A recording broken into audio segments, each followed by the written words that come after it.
The signalman. Hello. Below there. When he heard a voice thus calling to him, he was standing at the door of his box, with a flag in his hand, furled round its short pole. One would have thought, considering the nature of the ground, that he could not have doubted from what quarter the voice came, but instead of looking up to where I stood on the top of the steep cutting nearly over his head, he turned himself about and looked down the line. There was something remarkable in his manner of doing so, though I could not have said for my life what. But I know it was remarkable enough to attract my notice, even though his figure was foreshortened and shadowed, down in the deep trench, and mine was high above him, so steeped in the glow of an angry sunset, that I had shaded my eyes with my hand before I saw him at all. Hello. Below. From looking down the line, he turned himself about again, and, raising his eyes, saw my figure high above him. Is there any path by which I can come down and speak to you? He looked up at me without replying, and I looked down at him without pressing him too soon with a repetition of my idle question. Just then there came a vague vibration in the earth and air, quickly changing into a violent pulsation, and an oncoming rush that caused me to start back, as though it had force to draw me down. When such vapor as rose to my height from this rapid train had passed me, and was skimming away over the landscape, I looked down again, and saw him refurling the flag he had shown while the train went by.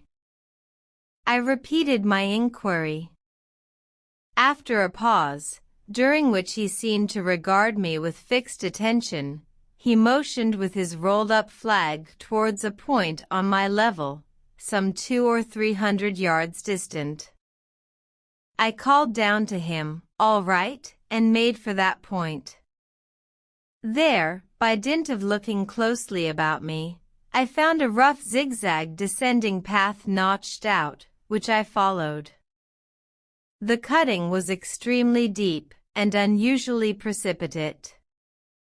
It was made through a clammy stone that became oozier and wetter as I went down. For these reasons, I found the way long enough to give me time to recall a singular air of reluctance or compulsion with which he had pointed out the path. When I came down low enough upon the zigzag descent to see him again, I saw that he was standing between the rails on the way by which the train had lately passed, in an attitude as if he were waiting for me to appear. He had his left hand at his chin, and that left elbow rested on his right hand, crossed over his breast. His attitude was one of such expectation and watchfulness that I stopped a moment, wondering at it. I resumed my downward way, and stepping out upon the level of the railroad, and drawing nearer to him, saw that he was a dark sallow man, with a dark beard and rather heavy eyebrows. His post was in as solitary and dismal a place as ever I saw. On either side, a dripping wet wall of jagged stone, excluding all view but a strip of sky, the perspective one way only a crooked prolongation of this great dungeon, the shorter perspective in the other direction terminating in a gloomy red light, and the gloomier entrance to a black tunnel, in whose massive architecture there was a barbarous, depressing, and forbidding air. So little sunlight ever found its way to this spot, that it had an earthy, deadly smell, and so much cold wind rushed through it, that it struck chill to me, as if I had left the natural world. Before he stirred, I was near enough to him to have touched him. Not even then removing his eyes from mine, he stepped back one step and lifted his hand. This was a lonesome post to occupy, I said, and it had riveted my attention when I looked down from up yonder. A visitor was a rarity, I should suppose, not an unwelcome rarity, I hoped? In me, he merely saw a man who had been shut up within narrow limits all his life, and who, being at last set free, had a newly awakened interest in these great works. To such purpose I spoke to him, but I am far from sure of the terms I used, for, besides that I am not happy in opening any conversation, there was something in the man that daunted me.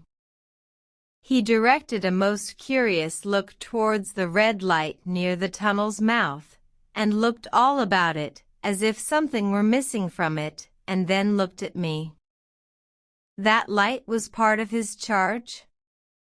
Was it not? He answered in a low voice, "Don't you know it is?" The monstrous thought came into my mind, as I perused the fixed eyes and the saturnine face, that this was a spirit, not a man. I have speculated since, whether there may have been infection in his mind. In my turn, I stepped back. But in making the action, I detected in his eyes some latent fear of me. This put the monstrous thought to flight. "You look at me," I said, forcing a smile, "as if you had a dread of me." "I was doubtful," he returned, "whether I had seen you before." "Where?" He pointed to the red light he had looked at. "There?" I said. Intently watchful of me, he replied, but without sound, "Yes." "My good fellow, what should I do there?" "However, be that as it may, I never was there, you may swear." "I think I may," he rejoined. "Yes, I am sure I may." His manner cleared, like my own. He replied to my remarks with readiness, and in well-chosen words. Had he much to do there? Yes, that was to say, he had enough responsibility to bear, but exactness and watchfulness were what was required of him, and of actual work, manual labor, he had next to none. To change that signal, to trim those lights, and to turn this iron handle now and then, was all he had to do under that head. Regarding those many long and lonely hours of which I seemed to make so much, he could only say that the routine of his life had shaped itself into that form, and he had grown used to it. He had taught himself a language down here, if only to know it by sight, and to have formed his own crude ideas of its pronunciation, could be called learning it. He had also worked at fractions and decimals, and tried a little algebra, but he was, and had been as a boy, a poor hand at figures. Was it necessary for him when on duty always to remain in that channel of damp air, and could he never rise into the sunshine from between those high stone walls?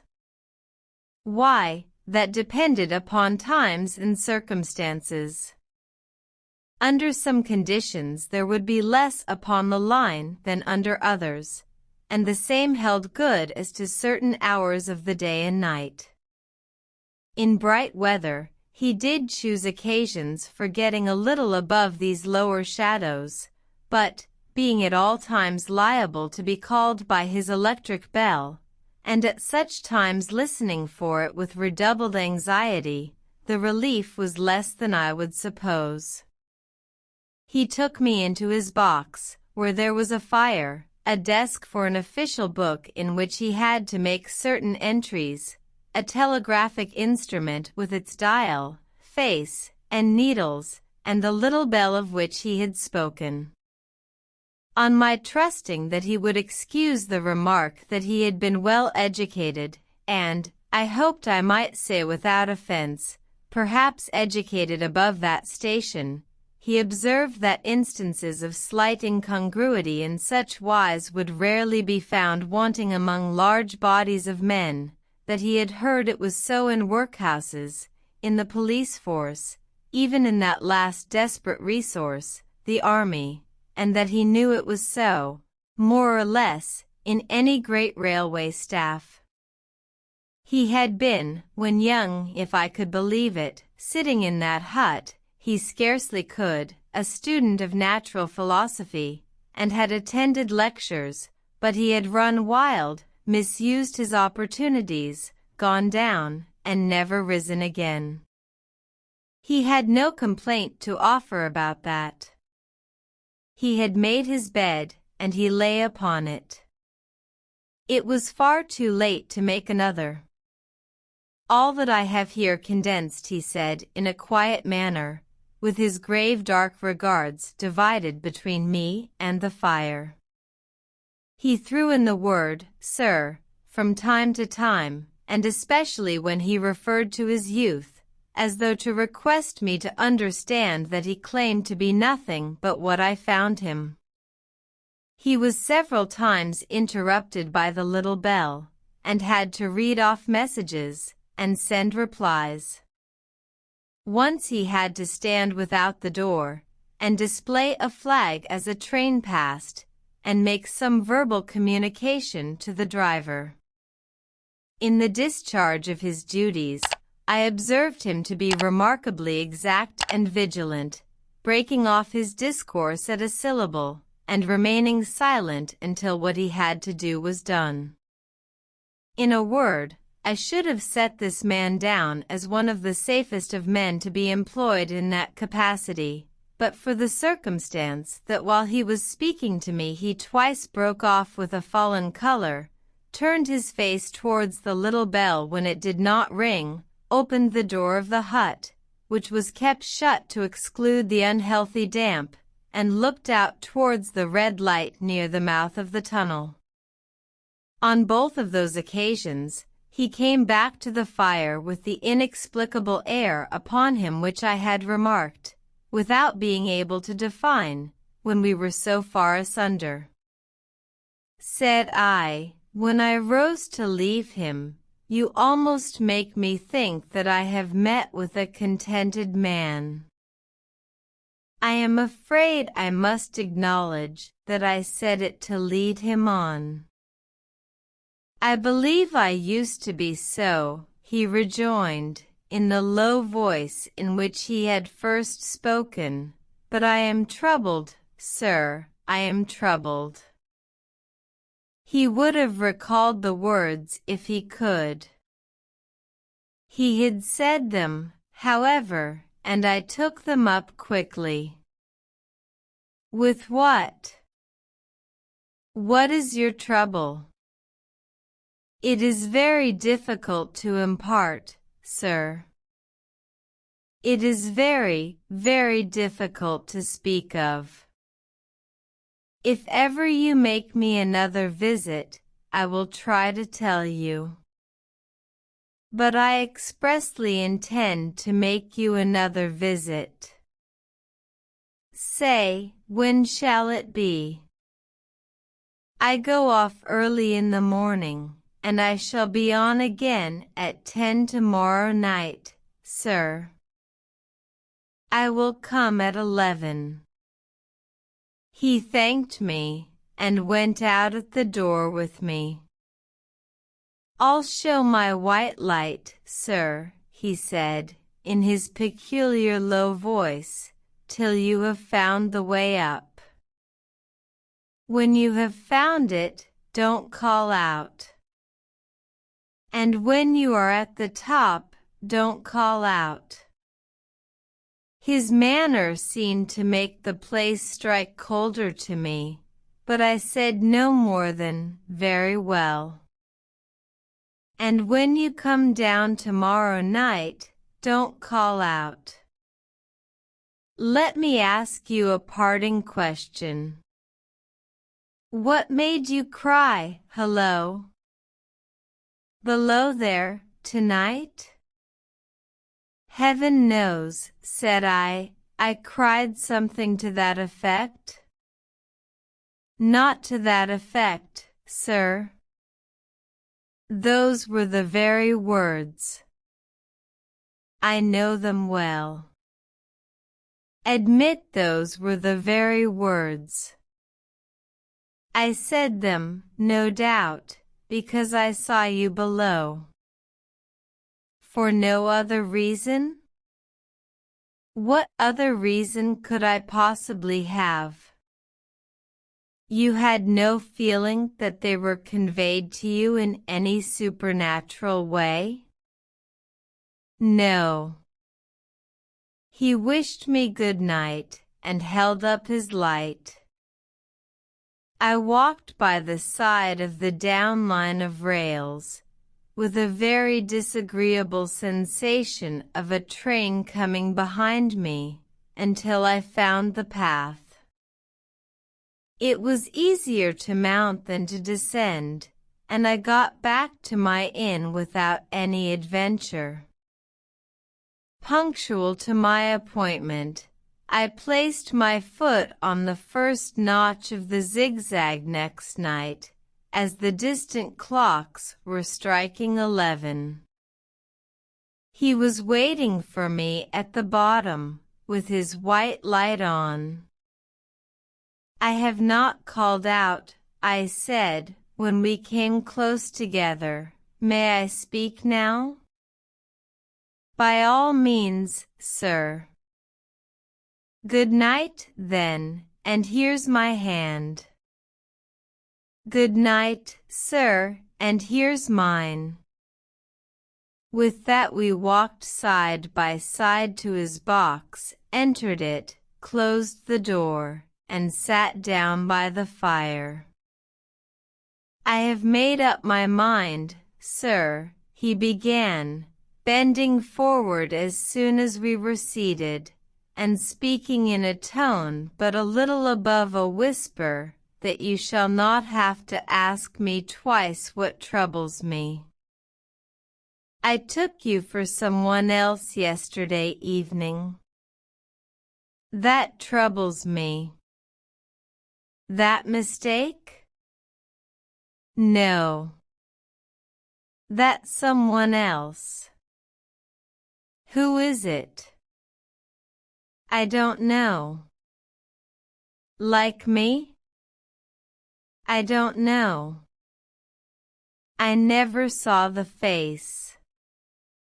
The left arm is across the face, and the right arm is waved, violently waved. This way.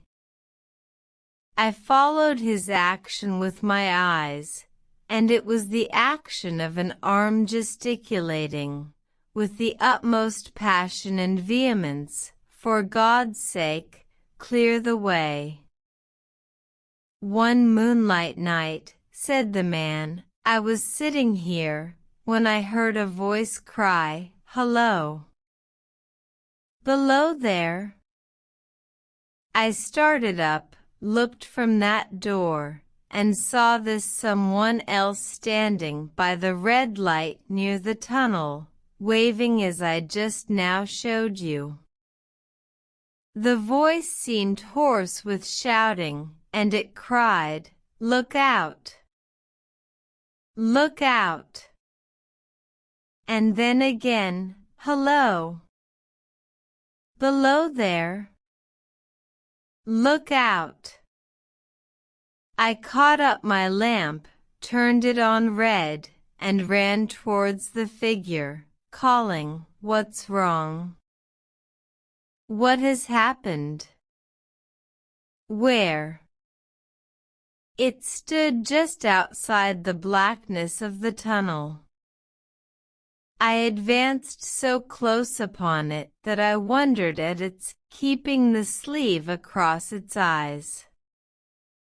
I ran right up at it, and had my hand stretched out to pull the sleeve away, when it was gone. "Into the tunnel," said I. "No." I ran on into the tunnel, 500 yards.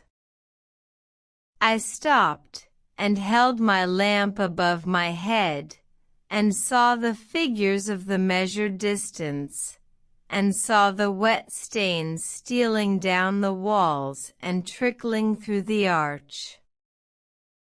I ran out again faster than I had run in, for I had a mortal abhorrence of the place upon me, and I looked all round the red light with my own red light, and I went up the iron ladder to the gallery atop of it, and I came down again, and ran back here. I telegraphed both ways. An alarm has been given. Is anything wrong?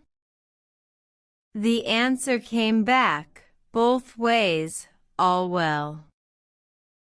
Resisting the slow touch of a frozen finger tracing out my spine, I showed him how that this figure must be a deception of his sense of sight, and how that figures, originating in disease of the delicate nerves that minister to the functions of the eye, were known to have often troubled patients, some of whom had become conscious of the nature of their affliction, and had even proved it by experiments upon themselves. As to an imaginary cry, said I, do but listen for a moment to the wind in this unnatural valley while we speak so low, and to the wild harp it makes of the telegraph wires. That was all very well, he returned, after we had sat listening for a while, and he ought to know something of the wind and the wires, he who so often passed long winter nights there, alone and watching. But he would beg to remark that he had not finished. I asked his pardon, and he slowly added these words, touching my arm. Within 6 hours after the appearance, the memorable accident on this line happened, and within 10 hours the dead and wounded were brought along through the tunnel over the spot where the figure had stood. A disagreeable shudder crept over me, but I did my best against it. It was not to be denied, I rejoined, that this was a remarkable coincidence, calculated deeply to impress his mind. But it was unquestionable that remarkable coincidences did continually occur, and they must be taken into account in dealing with such a subject. Though to be sure I must admit, I added, for I thought I saw that he was going to bring the objection to bear upon me, men of common sense did not allow much for coincidences in making the ordinary calculations of life. He again begged to remark that he had not finished. I again begged his pardon for being betrayed into interruptions. This, he said, again laying his hand upon my arm, and glancing over his shoulder with hollow eyes, was just a year ago. 6 or 7 months passed, and I had recovered from the surprise and shock, when one morning, as the day was breaking, standing at the door, looked towards the red light, and saw the spectre again. He stopped, with a fixed look at me. Did it cry out? No. It was silent. Did it wave its arm? No. It leaned against the shaft of the light, with both hands before the face. Like this. Once more I followed his action with my eyes. It was an action of mourning. I have seen such an attitude in stone figures on tombs. Did you go up to it? I came in and sat down, partly to collect my thoughts, partly because it had turned me faint. When I went to the door again, daylight was above me, and the ghost was gone. But nothing followed? Nothing came of this? He touched me on the arm with his forefinger twice or thrice, giving a ghastly nod each time. That very day, as a train came out of the tunnel, I noticed, at a carriage window on my side, what looked like a confusion of hands and heads, and something waved. I saw it just in time to signal the driver, "Stop." He shut off and put his brake on, but the train drifted past here 150 yards or more. I ran after it, and, as I went along, heard terrible screams and cries. A beautiful young lady had died instantaneously in one of the compartments, and was brought in here, and laid down on this floor between us. Involuntarily I pushed my chair back, as I looked from the boards at which he pointed to himself. True, sir. True. Precisely as it happened, so I tell it you. I could think of nothing to say, to any purpose, and my mouth was very dry. The wind in the wires took up the story with a long lamenting wail. He resumed. Now, sir, mark this, and judge how my mind is troubled. The spectre came back a week ago. Ever since, it has been there, now and again, by fits and starts. At the light? At the danger light. What does it seem to do?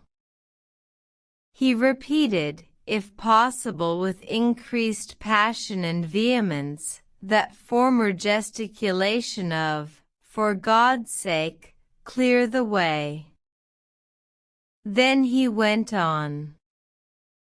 I have no peace or rest for it.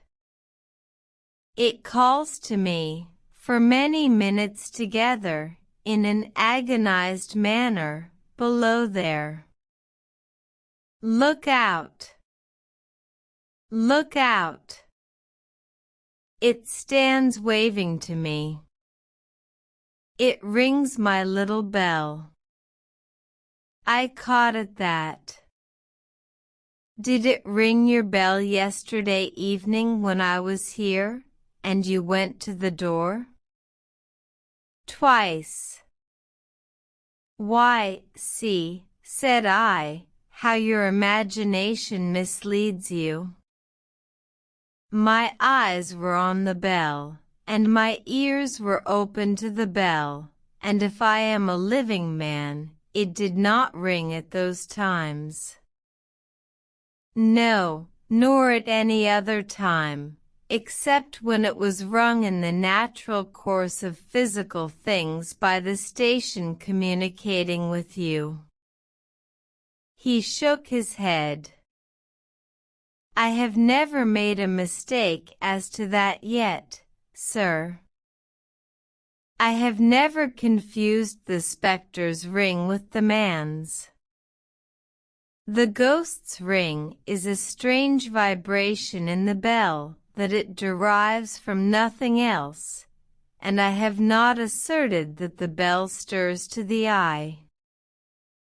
I don't wonder that you failed to hear it. But I heard it. And did the spectre seem to be there when you looked out? It was there. Both times? He repeated firmly, both times. Will you come to the door with me and look for it now? He bit his under lip as though he were somewhat unwilling, but arose. I opened the door and stood on the step while he stood in the doorway. There was the danger light. There was the dismal mouth of the tunnel.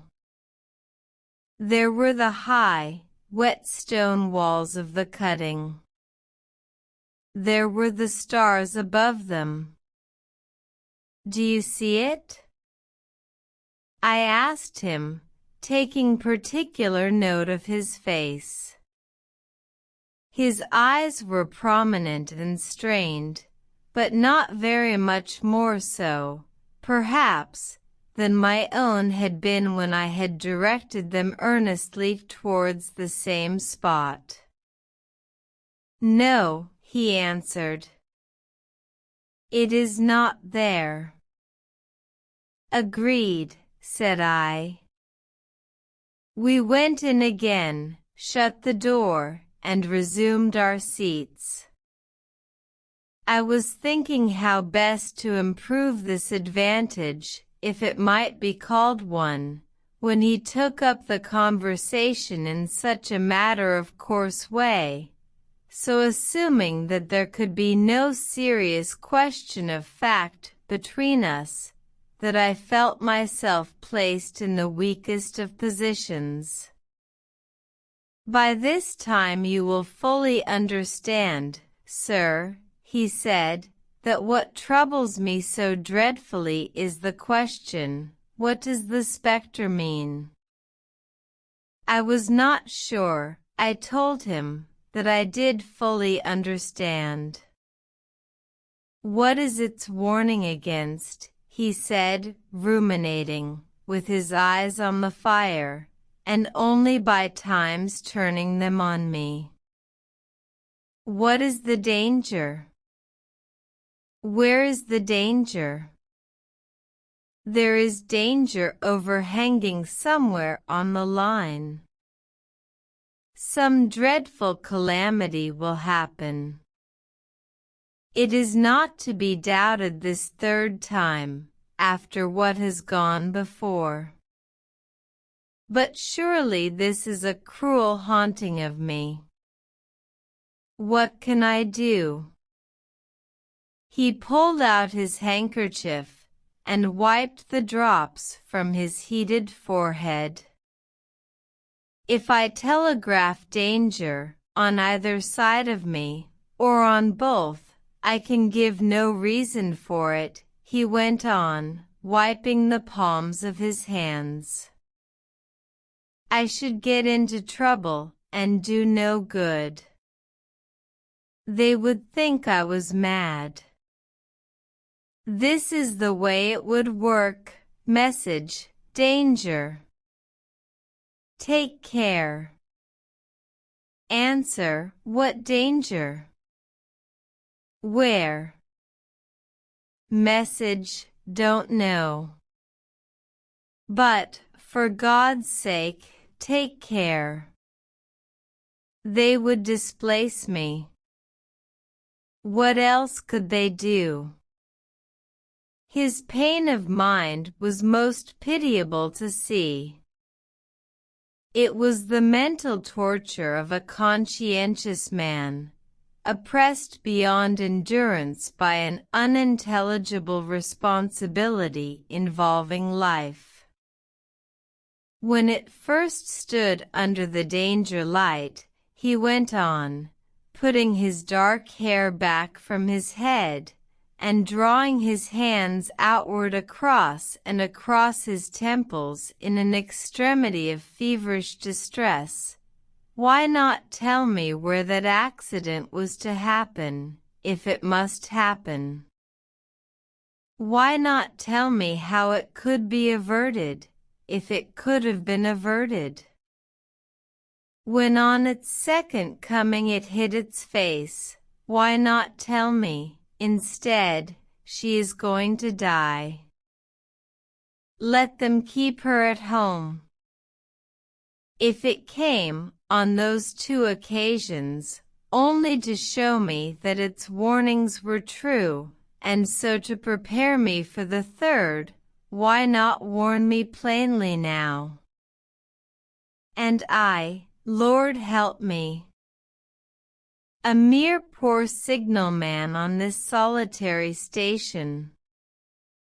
Why not go to somebody with credit to be believed, and power to act?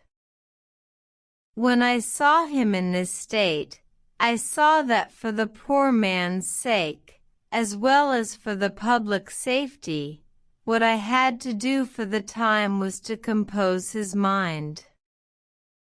Therefore, setting aside all question of reality or unreality between us, I represented to him that whoever thoroughly discharged his duty must do well, and that at least it was his comfort that he understood his duty, though he did not understand these confounding appearances.